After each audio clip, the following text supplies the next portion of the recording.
जय श्री कृष्ण मित्रों। आखिर दुर्योधन बर्बरी को क्यों मारना चाहता था? दुर्योधन, दुशासन और मामा शकुनी प्रस्थान करते हैं वन में और वहां वृक्ष के नीचे बर्बरी तपस्या कर रहा था। तभी मामा शकुनी बोलते हैं, क्या सोच रहे हो भांजे? यही तो वो अवसर है। देखो, वह निहत्था भी है और अचेत भी। अब जाओ, जाकर इसका लाभ उठाओ। तभी वहां पर दुर्योधन बर्बरी को मारना चाहता है, जो तपस्या में लीन था। उसी वक्त जैसे ही गदा उठाया हो, एक तीर ने उससे गदा को रोक दिया। वह चौंक कर उठा, अरे ये कौन है जो हमें रोका? उसी समय वहां पर अंगराज करड़ाते हैं, हाँ मित्र, तुमने मुझे रोका क्यों? मित्र, इसलिए कि केवल मैं ही तुम्हें रोक सकता था। मित्र, क्यों?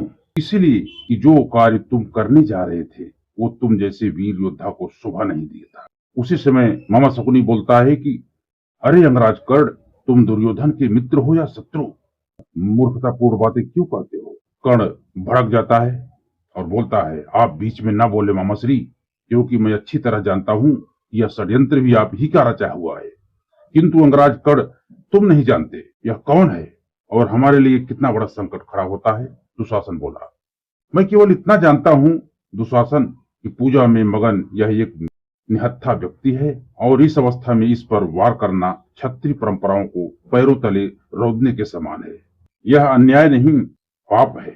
दुर्योधन बोला, पाप और पुण्य युद्ध में धर्म अधर्म नहीं देखा जाता, यहाँ देखा जाता है विजय और पराजय। विजय पाने के लिए उचित अनुचित का ध्यान नहीं रखा जाता। मित्र, तुम क्या समझते हो, यदि पांडव मुझे पा जाएंगे तो जीवित मुझे छोड़ देंगे? तब कर्ण क्या बोलता है दोस्तों, बहुत ही सुनने लायक जैसा है। आप लोग वीडियो में बने रहें और कमेंट में जय श्री कृष्ण लिखकर भगवान श्री कृष्ण का आभार जरूर व्यक्त करें, ताकि आपके पूरे घर परिवार पर भगवान श्री कृष्ण की कृपा बनी रहे और वीडियो अंत तक आप लोग बने रहें। आपको और अच्छी जानकारी प्राप्त होगी कि आखिर बर्बरी को क्यों मारना चाहता था दुर्योधन। मैं यह नहीं जानता कि पांडव क्या करेंगे, परंतु यह मैं अच्छी तरह जानता हूं कि मेरे आदर्श मित्र को क्या करना चाहिए। तुम कोई साधारण व्यक्ति नहीं मित्र, तुम तो हस्तिनापुर के युवराज हो, कल के होने वाले सम्राट हो, और मैं यह कदाचित नहीं चाहूंगा कि आने वाले समय का इतिहासकार यह लिखे कि महान कौरव सम्राट ने अपने साम्राज्य की नीति एक पूजा में लीन व्यक्ति की सौ पर रखी। यदि मैं तुम्हें यह नीच कार्य कर लेने देता मित्र, तो इस बात को लेकर शायद मैं जीवन भर अपने आप को क्षमा नहीं कर पाता कि मैंने मित्रता का धर्म नहीं निभाया। तुम इसकी शक्ति से परिचित नहीं हो अंगराज। उसी समय मामा शकुनी बोलते हैं, इसे केवल तभी मारा जा सकता है जब यह अचेत और निहत्था हो। तभी उसी समय उसकी आंखें खुलती हैं, वो पूजा से उठता है और बर्बरी कहता है, ये ठीक कह रहे अंगराज। प्रणाम दादाश्री दुर्योधन, प्रणाम गंधार नरेश, प्रणाम दादाश्री दुशासन, प्रणाम महारथी कर्ण, आप धन्य हैं। आपके विषय में जो कुछ मैंने सुन रखा था आपको वैसा ही पाया। और दादाश्री, आपके विषय में जो कुछ सुन रखा था आपको उससे कहीं अधिक हमने पाया। लोग कहते थे कि आप महत्वाकांक्षी हैं।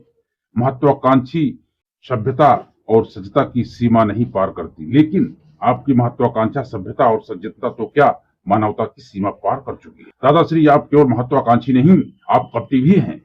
उसी समय दुशासन बोलता, मैं तेरा वध कर दूंगा। तभी बर्बरी बोलता है, मुझे दुख है दादाश्री कि आपने यह अवसर भी खो दिया।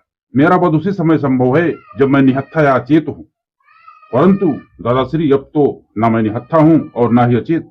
अब आप मुझे नहीं मार सकते। हाँ, परंतु यह कार्य मैं अवश्य कर सकता हूं। अदब से बात कर बर्बरी। दुशासन की ऐसी बातें सुनकर के बर्बरी बोलता है, आदर एक कपटी का, आदर एक कायर का, आदर आदर का अनादर है। दादाश्री, बस पुत्र बस, आप अपने मुंह से एक शब्द भी मत निकालना। अब तक तुमने जो कुछ भी कहा मैं उसे सुनकर पी गया, केवल इसलिए कि मैंने अपनी अंतरात्मा को नकार कर तुम पर छिप कर वार करने का जघन्य अपराध किया था। दुर्योधन, महाबली की सौगंध, कायर कहने वाला, आपने जीवन का दूसरा दिन नहीं देख पाता तू। पौत्र, मैंने तुम्हें क्षमा किया है तो केवल इसीलिए कि मुझे अपनी भूल का आभास हो गया है, परंतु आज मैं तुम्हें वचन देता हूं बर्बरी, किरण में मैं प्राप्त होने वाले पहले व्यक्ति तुम होगे। बर्बरी बोला, तुम भी तो एक बात मेरी सुन लो दादाश्री, युद्ध भूमि में मेरा धनुष भी आपको ही ढूंढ रहा होगा और मेरे बाणों का पहला लक्ष्य आपकी छाती होगी। प्रणाम। प्रणाम करके वह चला जाता है और कवि को दो लाइन यहाँ बोलना पड़ा मित्रों। लड़ी आन से आन वीरों की ललकार से गूंज उठा ब्रह्मांड, गूंज उठा ब्रह्मांड। तो दोस्तों मुझे आशा है वीडियो आपको अच्छा लगा हो। ये वीडियो हमारा अच्छा लगा हो दोस्तों तो एक लाइक कर देना। चैनल नए हैं तो चैनल को सब्सक्राइब करके बेल आइकन को जरूर प्रेस करें ताकि हमारा ये वीडियो आपको हमेशा मिलता रहे। और मिलते हैं दोस्तों अगली वीडियो। तब तक आप खुश रहें, मस्त रहें, आनंद रहें। जय श्री कृष्ण मित्रों।